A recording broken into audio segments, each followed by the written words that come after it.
በኦሮሚያ ክልል የተቋቋሙ ባህላዊ ፍርድ ቤቶች ጫና በማቃለል ከፍተኛ አስተዋጽኦ አድርገዋል አሉ የክልሉ ጠቅላይ ፍርድ ቤት ፕሬዝዳንት ገዛሊ አባ ሲመል። ፕሬዝዳንቱ ዛሬ ሁለተኛ ቀኑን በያዘው የጨፌ ኦሮሚያ ጉባኤ ላይ የ2018 በጀት ዓመት የጠቅላይ ፍርድ ቤትን የስራ አፈጻጸምና የ2019 እቅድ አቅርበዋል። በቀረበው ሪፖርት ላይ የጨፌው አባላት ጥያቄና ሀሳብ ሰጥተዋል። ጨፌው በዛሬ ውሎ ከጠቅላይ ፍርድ ቤት ሪፖርት በተጨማሪ የጨፌው ጽህፈት ቤት የስራ አፈጻጸም ቀርቦ ተወያይቶበታል። አዳነች አበበ ከአዳማ ተጨማሪ መረጃ ልታደርሰን በቀጥታ መስመራችን ላይ ትገኛለች። አዳነች እንደምናለሽ? የጠቅላይ ፍርድ ቤቱ የዛሬ ውሎ እና አጠቃላይ የሪፖርቱ መልክ ምን ይመስላል?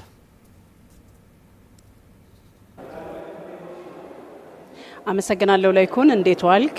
በዛሬው ዕለት እንግዲህ የጨፌ ኦሮሚያ መደበኛ ጉባኤ ሁለተኛ ቀኑን ይዟል። በዛሬው ውሎ ደግሞ የተለያዩ ጉዳዮች ላይ ከጧት ጀምሮ እየመከረ ነው የሚገኘው አሁንም ማለት ነው። በመጀመሪያ ደረጃ የተመለከተው የክልሉ ጠቅላይ ፍርድ ቤት የ2018 የበጀት ዓመት የስራ አፈጻጸም እንዲሁም ደግሞ በቀጣይ 2019 የሚሰሩ የፍርድ ቤቱን የቀጣይ ስራዎችን በተመለከተ ሪፖርት ቀርቧል። ሪፖርቱን ያቀረቡት የክልሉ ጠቅላይ ፍርድ ቤት ፕሬዝዳንት አቶ ገዛሊ አባ ሲመል ናቸው። በሪፖርታቸውም እንግዲህ ባለፈው ዓመት ላይ ከፍርድ ቤት ከፍትህ አሰጣጥ ጋር ተያይዞ የተሰሩ ስራዎችን በስፋት አንስተዋል። ከዚህ ውስጥ ደግሞ የተለያዩ የክስ መዝገቦች እልባት እንዲያገኙ ከማድረግ ጋር ተያይዞ የተሰሩ ስራዎችን አንስተዋል። ባለፈው ዓመት ማለት ነው ወደ 595,000 የሚሆኑ የክስ ሂደቶች ውሳኔ የተላለፈባቸው እንደሆነ አንስተዋል።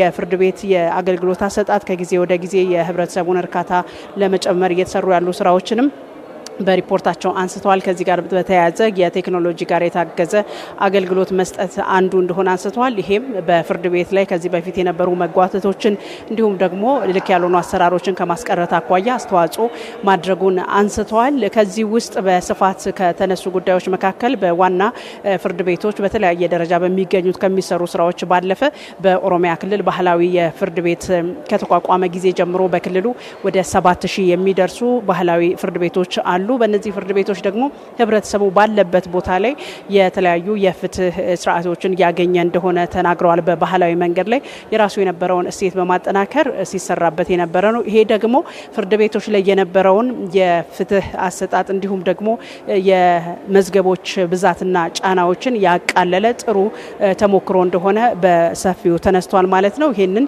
የማስፋት በቀጣይ ደግሞ ህብረተሰቡ ጋር የመድረስ ስራዎችም እንደሚሰራ አንስተዋል።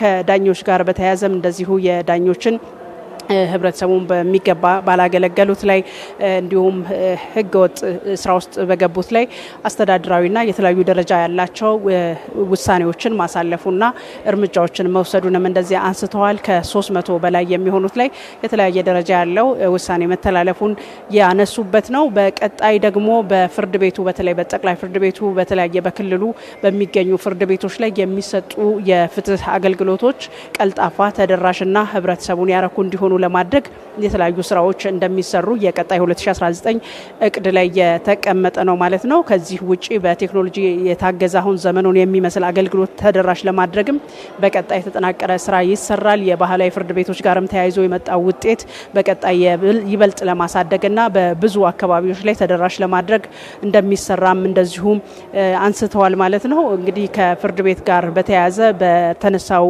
ጉዳይ ላይ የጨፌ አባላትም የተለያዩ ሀሳቦችን አንስተዋል። በተለይ ከዳኞች ደህንነት ጋር ተያይዞ ያሉ ሁኔታዎችን በጥልቀት ማየት እንዲሁም አሁንም ምልልሶች አሉ። ፍርድ ቤቶች አካባቢ ላይ የፍትህ ለማግኘት ሰዎች ይስተጓጎላሉ፣ ተገቢውን አገልግሎት እያገኙ አይደለም፣ የሐሰተኛ ምስክሮች፣ የውሸት ምስክር የምንላቸው ይታያሉ። እነዚህን አጠናክራችሁ ልታሻሽሉ ይገባል የሚል የጨፌው አባላት ያነሱት ሀሳብ ነው ማለት ነው።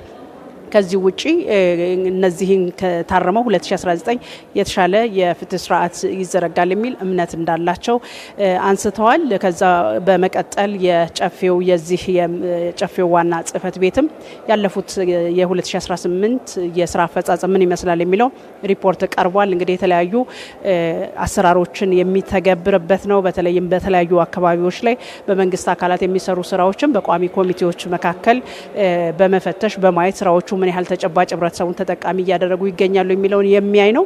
በዚህም ጥሩ ስራ ተሰርቷል። ህብረተሰቡን የተለያዩ የጨፌ አባላት በተመረጡበት በወከሏቸው ህዝብ መካከል ሄደው አገልግሎት ህብረተሰቡ እንዲያገኙ ከማድረግ ህብረተሰቡን ከማወያየት ችግሮቻቸው ምንድነው ብሎ ከመጠየቅ ጋር ተያይዞ የተሰራው ስራ ጥሩ ነው።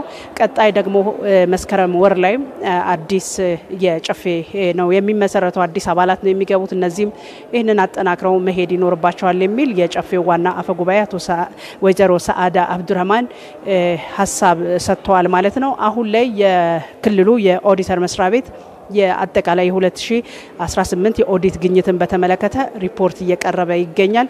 በቀጣይ በሚኖረን የዜና እወጃችን ደግሞ ይህንን ጉዳይ አካተን ወደ ተመልካቾች እናደርሳለን። አሁን ያለኝ መረጃ ይህንን ይመስላል። ይኩን አዳነች ከአዳማ ላደረሽ መረጃ እናመሰግናለን።